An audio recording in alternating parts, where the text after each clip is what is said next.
இந்த வசனத்துல காணப்படுகிறதான அந்த முரண்பாடு என்ன? மீண்டும் வாசிக்கலாம். என்ன முரண்பாடு?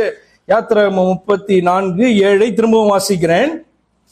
1000 தலைமுறைகளுக்கு இரக்கத்தை காக்கிறவர், அக்கிரமத்தையும் மீறுதலையும் மன்னிக்கிறவர், பாவத்தை மன்னிக்கிறவர், குற்றவாளியை குற்றமற்றவனாக விடாமல் அவனை விசாரிக்கிறவர் அப்படின்ட்டு நம்ம வாசிக்கிறோம்.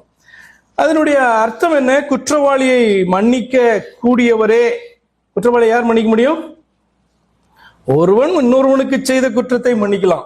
எல்லாருடைய குற்றத்தையும் ஒருவர் மன்னிக்க வேண்டுமானால் அது தேவன் ஒருவரால் மட்டும்தான் எல்லாருடைய குற்றத்தையும் மன்னிக்க முடியும். அப்ப குற்றவாளியை மன்னிக்க கூடியவரே குற்றவாளியை தண்டிக்க வேண்டியவராகவும் அட் த சேம் டைம் மன்னிக்க வேண்டியவராகவும் இருக்கிறார்.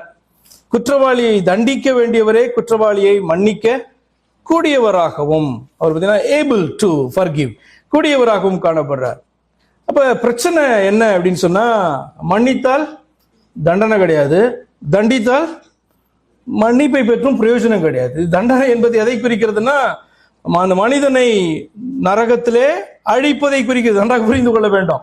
இங்கு தண்டனை என்று சொல்வதும் பாவத்திலிருந்து மன்னிப்பை பெறுவது என்று சொல்வதும் ரட்சிப்பின் காரியத்தை குறிக்கிறது.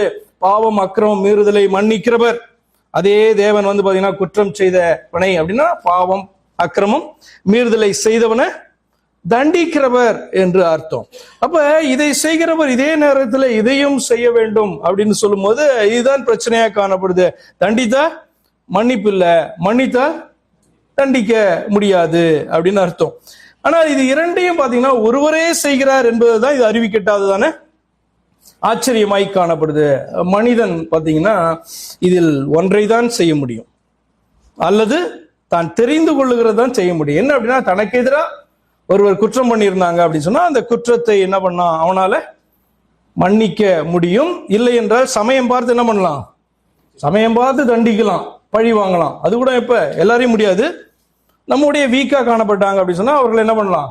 சமயம் பார்த்து தண்டிக்கலாம், பழி வாங்கலாம். அப்ப இது ரெண்டுல ஒண்ணுதான் வந்து பாத்தீங்கன்னா மனுஷன் சூஸ் பண்ண முடியும்.